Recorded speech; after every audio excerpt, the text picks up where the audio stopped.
अपनी दोनों बेटों की शादी एक ही मंडप में पायल सुप्रिया से करवाकर बहू बना कर ले आती है।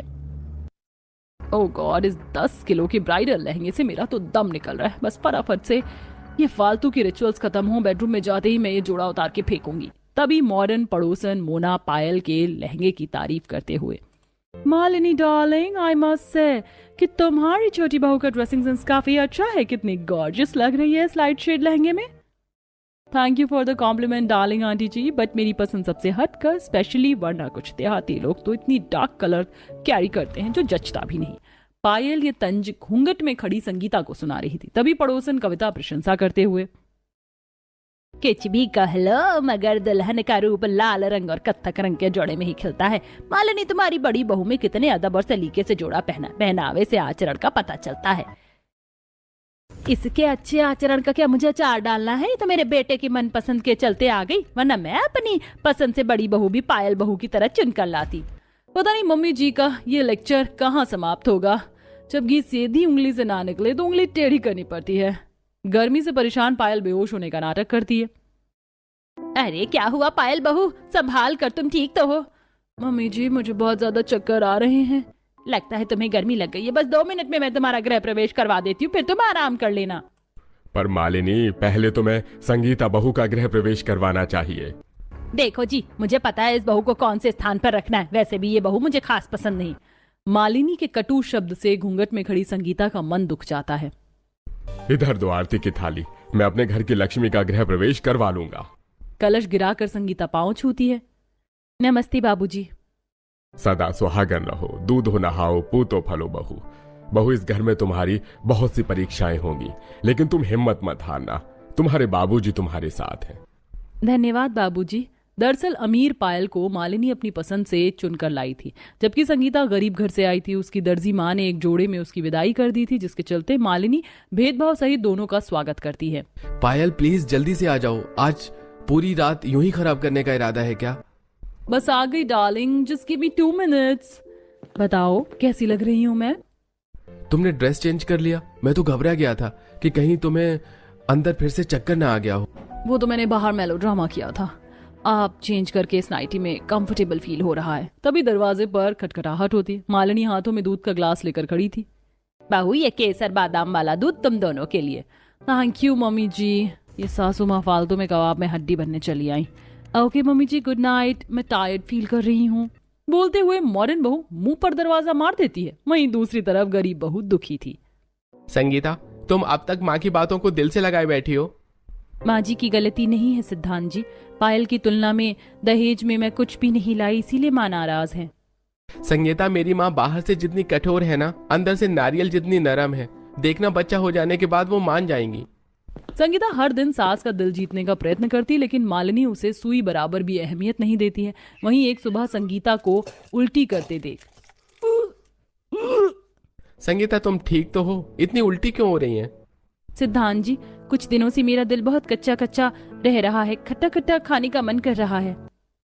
एक तो तुम्हारी तबीयत खराब है, तुम्हें ये सब चीज खाने का मन कर रहा है। मुझे कुछ समझ में नहीं आ रहा। सिद्धांत जी, आप पापा बनने वाले हैं। क्या? सच में पापा बनने वाला हूँ? माँ, आपने सुना, आप दादी बनने वाली हैं। हाँ तो क्या करूँ, मिठाई बांटूं या थाली बजाऊं? मालिनी, इतनी बड़ी खुशखबरी सुनकर भी तुम नीरसता दिखा रही हो। तुम्हारा खून खानदान बढ़ने जा रहा है। तभी दरवाजे से अमीर बहू पति के साथ प्रेगनेंसी टेस्ट की रिपोर्ट लेकर आती है। पायल बहू, डॉक्टर ने क्या कहा? मम्मी जी, मैं प्रेग्नेंट हूँ, आप दादी बनने वाली हैं। बहू, आज तुमने मुझे ये खुशखबरी देकर सोने की सीढ़ियाँ चढ़ा दी। मेरे घर का चिराग आने वाला है। बहू, अब तुम्हें ये टाइट कपड़े नहीं पहनने चाहिए। मैं तुम्हें आज ही शॉपिंग के लिए ले चलूंगी, ड्रेस दिलवाने के लिए। ओके मम्मी जी। माँ, क्या मैं आपके और पायल के साथ खरीदारी के लिए चल सकती हूँ? अपने लिए कुछ सिंपल कॉटन के सूट खरीद लेती। क्यों, तेरी 2 कौड़ी की दर्जी माँ ने क्या भर भर के मेरे घर में दहेज भेजा? जो मैं तुझ पर ड्रेस दिलाने में पैसा खर्चा करूं, जो है वही पहन के गुजारा कर। संगीता के प्रति मालिनी का कड़वा स्वभाव सबको बहुत खलता है। संगीता, रो मत। तुम तो जानती हो मेरी तनख्वाह इतनी ज्यादा भी नहीं है कि मैं तुम्हें मॉल की महंगी ड्रेस दिलवा सकूं। पर ये कुछ 1500-2000 रुपए हैं, इन्हें रख लो और अपने लिए कुछ कपड़े ले आना। तुम भी सोच रही हो ना, कैसा पति मिला है कि खुला खर्चा भी नहीं दे सकता। सिद्धांत जी, आपने मुझे 2 जोड़ी कपड़े के साथ स्वीकार किया है, इतने में मैं कई जोड़े कपड़े बना लूंगी। कुछ पैसे बचाने के लिए भी गरीब प्रेग्नेंट बहू पैदल पैदल तक बाजार जाती है। वही मालिनी अपनी अमीर बहू को एसी वाली ओला में बिठाकर बढ़िया मॉल में लेकर जाती है। बहू देखिए फ्रॉक सूट कितना अच्छा लग रहा है, ढीला भी है, ऐसे खरीद लो। तभी घमंड से पायल सास को झाड़ देती है। मम्मी जी, ड्रेस खरीदने के मामले में आपका टेस्ट बहुत खराब है, मैं अपने लिए कपड़े खुद चूज कर लूंगी। अच्छा ठीक है, ऐसे भड़क मत, अभी तेरे पैर भारी है, बच्चे पर असर पड़ेगा। लगता है पायल बहू को मूड स्विंग हो रहा है।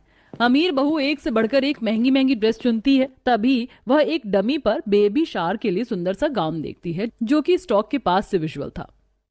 मम्मी जी देखिए कितना प्रीटी गाउन है, मैं तो अपनी गोद भराई में यही पहनूंगी। बहू तुम कैसी बातें कर रही हो, इस गाउन में पेट वाले हिस्से के पास तो एकदम नेट का कपड़ा लगा हुआ है, पूरा साफ पेट दिखाई देगा, ऐसे में बच्चों को नजर लग जाएगी।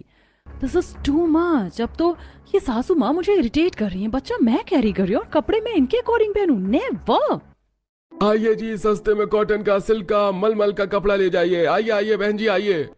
भैया जी ये कॉटन का कपड़ा कैसे रुपए मीटर है? 50 रुपए मीटर है बहन जी, एकदम मक्खन कपड़ा है, जो मर्जी काट कर सिल लीजिए। ये सूती का कपड़ा सादा सूट बनाने के लिए सबसे अच्छा रहेगा, इस पर चाक भी आसानी से चढ़ जाता है, पर कपड़ा भी मसकने वाला नहीं है। थोड़े पैसों के हिसाब से संगीता कपड़े खरीद कर लाती है और खुद से तरह तरह का फ्रॉक सूट, सादा सूट वगैरह सिलकर पहनने लगती है। देखते देखते दोनों बहू के साथ 8 महीने लग जाते हैं और अब गोद भराई की खरीदारी शुरू होती है। पायल बहू देख, खास तेरी गोद भराई के लिए मैं ये गाउन सबसे अच्छे बुटीक से डिजाइन करवा कर लाई हूँ। इतना महंगा गाउन भी पायल को कुछ खास पसंद नहीं आता। मम्मी जी ये गाउन मुझे अपनी गोद भराई के लिए कुछ खास नहीं लगा, मैं अपनी गोद भराई में अच्छे से हाईलाइट होना चाहती हूँ। पायल अपनी सास की महंगी डिजाइनर ड्रेस को ना पहनने से मना कर देती है। वहीं संगीता सिंपल साड़ी पर खुद से कारीगरी करके खूब अच्छे से 16 सिंगार, बालों में गजरा, कमरबंद लगाकर गोद भराई में आती है। संगीता बहू तुम्हारी साड़ी का लेस और कारीगरी बड़ी अच्छी है। धन्यवाद आंटी जी, ये मैंने खुद से बनाई है, मुझे दर्जी का काम आता है। अरे बहू तुम तो बड़ी गुणवान हो, अपने बच्चों के लिए लंगोट कपड़े खुद से बना लोगी। अपने गरीब दर्जी बहू की सराहना मालिनी को खटकती है। कुछ दिनों में दोनों का बच्चा होता है। अमीर बहू को लड़का, वहीं गरीब बहू की लड़की देख सास काफी खफा हो जाती है।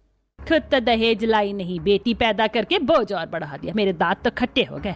बाकी अपनी पायल बहू और पोते का मैं धूमधाम से छठी और खाना पीना करवाऊंगी। मालिनी अपनी अमीर बहू और पोते के लिए ड्रेसेस खरीद के लाती है। बहू देख, मैं अपने इकलौते पोते के लिए पूरे 1 दर्जन ड्रेस लेकर आई हूँ, जो पसंद आए वो पहनाना, बाकी है गाउन तेरे लिए। मम्मी जी मुझे और मेरे बच्चे को पहनने के लिए 3rd क्लास की ड्रेस लाई है। हाँ, इतनी महंगी ड्रेस को भी पायल रिजेक्ट कर देती है। वहीं संगीता के बच्चे और उसके नामकरण के लिए वो सस्ती साड़ी और स्वदेश सा कपड़ा देती है।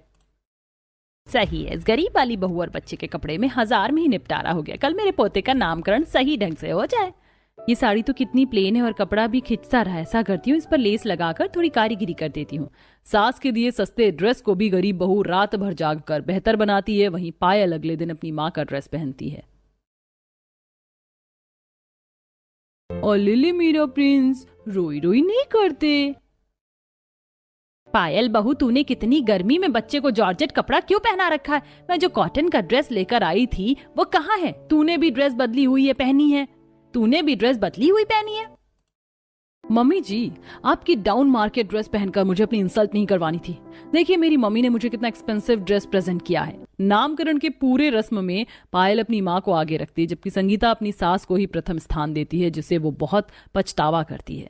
संगीता बहू मुझे माफ कर दे, मैंने पायल बहू के आगे कभी तुम्हें तवज्जो नहीं दिया। आज बहू ने मुझे एहसास करवा दिया कि किसी के लिए दिल से करने पर अहमियत नहीं मिलती तो कितना ठेस पहुंचता है। अंत में मालिनी अपनी गरीब बहू को उसके रहन सहन पहनने के साथ स्वीकार कर लेती है।